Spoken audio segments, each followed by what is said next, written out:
జనగామ జిల్లా కొడకండ్ల మండలం గిర్ని తండాలో మండల కాంగ్రెస్ పార్టీ అధ్యక్షుడు ధరావత్ సురేష్ నాయక్ మీడియా సమావేశాన్ని నిర్వహించారు. సురేష్ నాయక్తో పాటు నియోజకవర్గ యూత్ అధ్యక్షుడు ధరావత్ రాజేష్ నాయక్, కాంగ్రెస్ పార్టీ నాయకుడు నెమ్మరగుమ్మల వెంగళరావులు మాట్లాడుతూ ఎమ్మెల్యే యశస్విని రెడ్డి స్థానికుల అభిప్రాయం మేరకు గిర్ని తండాలో డబుల్ బెడ్రూమ్ ఇళ్లను పరిశీలించారని, కొందరు బీఆర్ఎస్ నాయకులు ఎమ్మెల్యేకు వినతి పత్రాలు ఇచ్చారని, అందుకు ఎమ్మెల్యే సానుకూలంగా స్పందించి హామీ ఇచ్చారని తెలిపారు. ఇదే వీడియోను కొంతమంది ట్రోల్ చేసి ఎమ్మెల్యేకు నిరసన సెగ అంటూ మీడియాకు తప్పుడు ప్రచారం చేస్తున్నారని తెలిపారు. కాంగ్రెస్ పార్టీ అభివృద్ధి కార్యక్రమాలలో ముందుంటుందని, మీడియాను వాడుకొని రాజకీయాలు చేస్తామంటే ఇది మీకు తగదని వారు హెచ్చరించారు. అక్కడక్కడ ఊళ్ళలో మిగిలిపోయినటువంటి ఇద్దరు ముగ్గురు బిల్లా రంగాలు గ్రామాలలో ఏదో అలజడి సృష్టించి ఇక్కడ జరిగే అభివృద్ధిని అడ్డుకునే ప్రయత్నం చేస్తా ఉన్నారు. వీళ్లను నిలువరించే బాధ్యత ప్రతి గ్రామంలో ఉన్నటువంటి ప్రతి సామాన్య ప్రజలకు ఉన్నది. ఖచ్చితంగా ఇవాళ మనం వీళ్ళను అడ్డుకోకపోతే ఈ చీడ పురుగులు, ఈ చిల్లరగాళ్ళు, గతంలో తినమరిగిన పందులు మళ్ళీ వాళ్ళకి ఎలాంటి ఆస్కారం లేని స్థాయిలో ఉన్నారు. కాబట్టి ఏదో రాజకీయ పబ్బం కోసం వాళ్ళ రాజకీయ జీవితం మళ్ళీ అభివృద్ధి చేసుకునే విధంగా ఇవాళ ఇట్లాంటి చిల్లర రాజకీయాలు చేస్తా ఉన్నారు. కాబట్టి పాలకుర్తి నియోజకవర్గంలో ఉన్నటువంటి ప్రజలు, గ్రామాలలో ఉన్నటువంటి ప్రజలు ఈ బిల్లా రంగాలకు, ఆ చార్లెస్ సోమరాజ్ కు ఖచ్చితంగా బుద్ధి చెప్పాలి. మళ్ళీసారి ఎక్కడొచ్చినా కూడా రాజకీయాలు చేయాల్సిన అవసరం లేదు.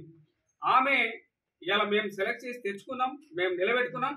ఇవాళ మేము ఆమెను వెన్నంటుంటాం. నీలాంటి ఎంత మంది వచ్చినా కూడా ఇక్కడ కదిలియలేరని మాత్రం గుర్తుపెట్టుకోవాల్సిన అవసరం ఉంది. ఇంకొకటి ఏంటంటే, ఎట్టి పరిస్థితుల్లో కూడా నువ్వు ఎవరి వల్లనైతే, ఎవరి నాయకత్వం వల్ల ఎవరినైతే దగ్గర పెట్టుకుని తిరిగి, ఎవరి వల్ల అయితే ప్రజలు విసుగు చెంది ఎవరినైతే దూరం కొట్టాలనుకున్నారో వాళ్ళనే మళ్ళీ ముందు పెట్టి ఇటువంటి ఎంకరేజ్మెంట్ మాత్రం చేయొద్దని చెప్పేసి మేము దయాకరావు గారికి హెచ్చరిస్తాం. వ్యవస్థలో ప్రతి ఒక్కటి గతంలో దయాకర్రావు ఉన్నప్పుడు వాళ్ళు బెదిరించి విలేకరులను కావచ్చు, ఎలక్ట్రానిక్ మీడియా మిత్రులకు కావచ్చు, బెదిరించి తన అనుకూలంగా ప్రింట్ వచ్చే విధంగా మలుచుకున్నాడు. కానీ ఇప్పుడు మన పాలకుర్తిలో ప్రజాప్రభుత్వంలో మన ఎమ్మెల్యే గారు యశస్విని రెడ్డి గారు అందరికీ ఏదైతే తప్పు ఉందో తప్పే రాయండి, ఒప్పైతే ఒప్పే, కానీ అభివృద్ధికి సహకరించండి అని చెప్పేసి చెప్పడం జరుగుతుంది. కానీ ఇక్కడున్న కొంతమంది దివాలకోరు ఏదో రాజకీయం కోసం ఖాళీగా ఏ పని పాట లేకుండా పబ్బం గడుపుకోవడం కోసము ఈరోజు ఏదో అవాకు చవాకులు పేలుతా ఉన్నారు.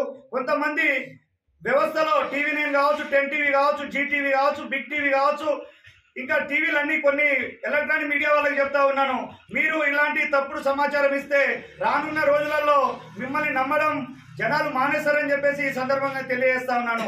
ఎందుకంటే వాస్తవం అవాస్తవం తెలియకుండా మీరు ప్రింట్ చేయడం వల్ల అక్కడ అభివృద్ధి జరిగిందని తప్పుగా చూపిస్తున్నారు. మీరు నిన్న ఎలక్ట్రానిక్ మీడియా వాళ్ళకి నేను ఒకటే చెప్తా ఉన్నా, నిన్న జరిగింది ఇక్కడెక్కడైనా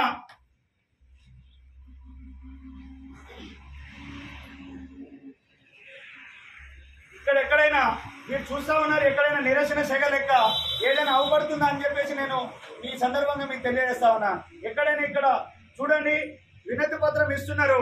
మేడం గారు దానికి చాలా సానుకూలంగా స్పందించి చేస్తా అని చెప్పేసి వాళ్లకు రిసీవ్ చేసుకోవడం జరిగింది. కానీ దీనికి తప్పుదోవ పట్టించి దీన్ని ఏదో షో చేయాలి, దీనికి ఏదో రాజకీయం పోయాలని చెప్పేసి తప్పుదోవ పట్టడానికి ఇక్కడున్న బీఆర్ఎస్ చెంచానా కొడుకులు కొంతమంది దీన్ని వేరేగా వక్రీకరించడం జరిగింది. కాబట్టి దీన్ని ఇప్పటి నుండైనా మీడియా మిత్రులందరికీ నేను విజ్ఞప్తి చేస్తా ఉన్నాను మరోమారు. ఎందుకంటే మీకు గౌరవాన్ని మీరు కాపాడుకోండి. మేము మాకు రాయమని మాకు ఏమో మీకు బెదిరించి మాకు అనుకూలంగా రాయమని చెప్పండి. ఏదైతే వాస్తవం ఉందో అదే వాస్తవాన్ని మీరు జనాలకు తెలియజేసే విధంగా రాయాలని చెప్పేసి ఈ సందర్భంగా తెలియజేస్తా ఉన్నాను.